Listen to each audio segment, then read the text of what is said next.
அதாவது இந்த கண்டன உரை இதுக்கெல்லாம் இவனுக்கு கேட்க மாட்டானுங்க.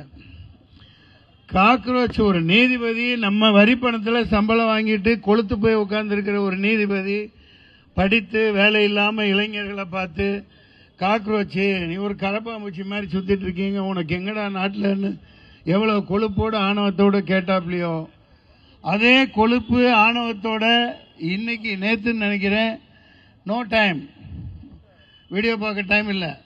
இப்போ இன்னைக்கு இந்த நேரத்தில் நோ டைம் ஜனதா பார்ட்டின்னு யாராவது ஆரம்பிக்கலாம், கண்டிப்பாக ஆரம்பிக்கணும். அதாவது சுருக்கமாக பேசிட்டு போயிடணும். வெற்றிமாறன் பெரிய பேர் இருக்காங்க. உண்மையில் சொல்ல போனால் வீட்டில் கக்கூஸில் பாத்ரூமில் கரப்பாம்பூச்சிகளை கண்டா அடிச்சு கொள்ளு. இந்த பதவியில் இவிஎம்ங்கிற எலக்ட்ரானிக் ஓட்டிங் மெஷின்கிற டப்பாங்குத்து இந்த கோழி உருட்டுற இந்த உட்டாலக்கடி மெஷினை வச்சு இவனுக்கு பண்ணுற அட்டூழியம் தாங்க முடியல. நாட்டில் அப்படி பதவியில் உட்கார்ந்துட்டு இருக்கிற இந்த போலி ஜனநாயகவாதிகள் என்ற கரப்பாம்பூச்சியை அடித்து துரத்து மண்டையில் அடித்து சாவடி. இதுதான் தெளிவாக சொல்ல போனால் நான் கொடுக்குற மெசேஜ். இவங்க மயிலேனாலும் இறகு போடாது, நெஞ்சம் பதறுது.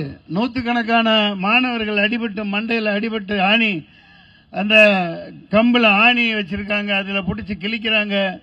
ஒரு காவலர்னு சொல்லப்படுற ஒரு பின்னாடி ஒரு பெண்மணியோட பின்னாடி பிரஸ்டத்தில் அந்த கம்பை வச்சு குத்துறாரு. இவரெல்லாம் காவலர். அதாவது காவல்துறையினருக்கே அவமானம் ஏற்படுத்துகிற ஒன்றை இந்த ஒன்றிய அரசின் காவல்துறை பண்ணிக்கிட்டு இருக்காங்க. ரொம்ப வேதனைக்குரியது. இது ஒரு போலி ஜனநாயகம். டாக்டர் பாபா சாஹேப் அம்பேத்கர் முன்னெடுத்த டிராப்ட்ஸ்மேன் கமிட்டியின் தலைவராகத்தான் நான் இருக்கிறேன். எனது கைகள் வேறு நோக்கி இழுக்கப்படுகிறதுன்னு அன்னைக்கே சொல்லி இருந்தார். அதை படித்தேன். அதனால தான் அன்னைக்கே அவர் சட்டத்தை பாராளுமன்றத்தில் எரிச்சார். அது இந்த தம்பி வினோத் உணர்ச்சி பூர்வமாக முழுக்க மன்னிக்கவும் புளியந்த மோகன் தானே மன்னிக்கவும் முன்ன இயக்குனர் கவனிக்கணும். வர்றதுக்கு முன்னாடி அடிச்சு புலி போட்டு ஒரு வலியா நாசம் பண்ணிட்டார். இந்தியாவில் ஆண்டுகிட்டு இருக்கவங்க தூக்கு போட்டு செத்து போயிடலாம். இதெல்லாம் தேவையில்லாத ஆட்சி, தேவையில்லாத ஆணி.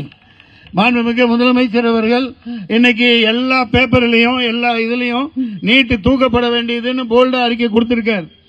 அவரு சொல்ல மாட்டாரு, சொன்னா நான் என் பேச்சவே கேட்க மாட்டேன்னு சொல்றாரு. உங்களுக்கு தெரியும், நிச்சயமா பண்ணுவாரு.